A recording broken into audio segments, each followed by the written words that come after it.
who doesn't want or love free money up to £1,000 a year just for saving up to £4,000 of your own money? Your savings might grow slower than they would have in other investment vehicles. You can't access your license until you turn 60, but a lot can happen in 5 years, especially if you're planning to retire early. You need to make sure you have other investment or income sources to bridge that gap. So you've probably heard a lot of buzz about the lifetime ISA or LISA, depending on how you want to say it.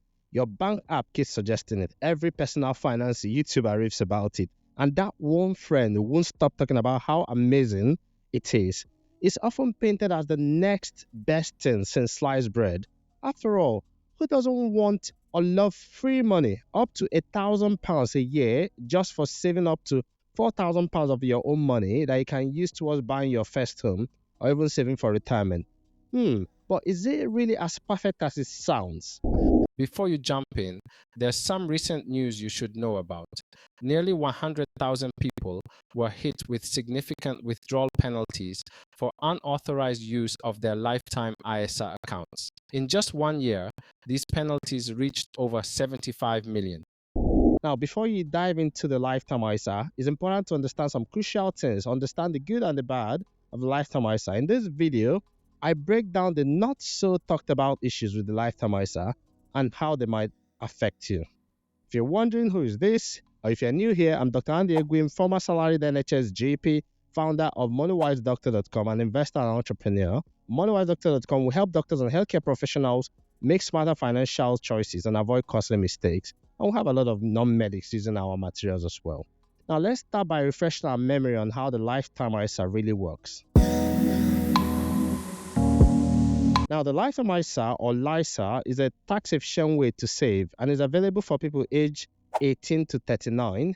The government offers a 25% bonus on contributions up to £4,000 annually. So if you contribute the maximum, that's £1,000 in free money for you every year.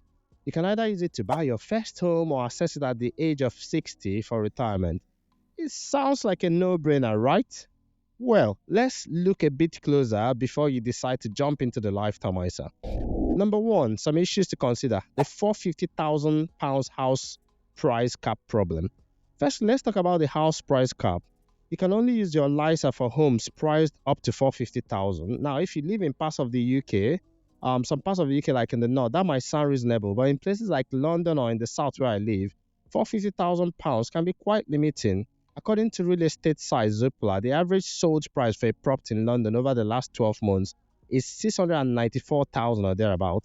That's right, nearly £700,000. For some context, in London, spending £450,000 might get you a 2-bedroom flat in a nice residential area. But in other parts of the UK like Liverpool, £450,000 can buy you a spacious 5-bedroom terraced house in a lovely area. In Sheffield, that same amount could get you a 5-bedroom detached house in a family-friendly neighborhood. So while £450,000 is enough in some areas, in cities like London or Edinburgh, you could be priced out. So in some cities like London or Edinburgh, £450,000 might not get you that dream home you're looking for. And if your dream home exceeds the £450,000 cap, you're stuck. You can't use your LISA money. Worse, if you withdraw the money for any other reason other than buying a first home or retiring, you lose the 25% government bonus. And in some cases, you might even end up with less than what you originally saved, apart from the fact that you could have used the money for something else all this while. Now, imagine saving £4,000 a year for 5 whole years. So with bonuses and interest, you have over £25,000. But if the house you want is over £450,000, you could face the penalties that eat into your hard-earned savings. One reason to think carefully about this. Now, if you're finding this useful so far, don't forget to hit that subscribe button for more financial tips to make sure you're notified whenever I release more videos. Now, let's jump into the second reason to think carefully about the LISA. No contributions after the age of 50. Now, that 25% government bonus might seem like an irresistible deal, but here's a key limitation. After you turn 50 years, you might think it's far away. You can't contribute anymore to your LISA. That means no more government bonus for all those years. So for the next 10 years, until you can access the money at the age of 60, your savings might grow slower than they would have in other investment vehicles. For example, if you had invested in a self-invested personal pension plan, SIP, you could continue contributing and receiving tax relief And depending on the market conditions, your pension investment could grow more quickly than a cash LISA just sitting in a low interest account. And if you want a video on SIP, check somewhere in the description. I can see my video on self-invested personal pension as well. Now, so if you're hoping to build wealth into your later years, relying solely on the LISA could be a bit limiting. It's like having a garden you are no longer allowed to water after a certain point. You are left hoping that the rain, or in this case, the market rain, will do the work for you. Now, number 3 reason to think carefully about the LISA is age of access is locked away till you're 60. So you can't access your LISA until you turn 60, unless you're using it to buy your first home. But if you already own your first home or you don't want to buy that, that's an issue. Now, compare that to a private pension like a SIP. Your SIP, you can access it at 55 years or 57 if you're accessing it after 2028. Now, 5 years might not sound like much difference, but a lot can happen in 5 years, especially if you're planning to retire early. Let's say you want to retire early at 55. Your LISA won't be available for another 5 years till you're 60. So you need to make sure you have other investment or income sources to bridge that gap. It's important to consider this timeline, especially if early retirement is part of your plan. Now, number 4, reason to think carefully about the lifetime ISA. Leaving the UK stops your contribution. So what if you move abroad? What if you're no longer a tax resident in the UK? You wouldn't be able to contribute to your LISA anymore. Whether you're thinking of moving to any other country, Canada, New Zealand, Australia, whatever, is a big issue. All right, if you've used it to buy your first home, but if you're saving for retirement, it could be cut out. A friend of mine was caught off guard with this kind of situation. He moved abroad for work and their LISA was essentially frozen. And if they wanted to withdraw the money before retirement, they will face that 25% penalty. So imagine having a savings account you can't touch or even contribute to, even though you're still working towards your financial goals. That's a bit limiting. Something to consider.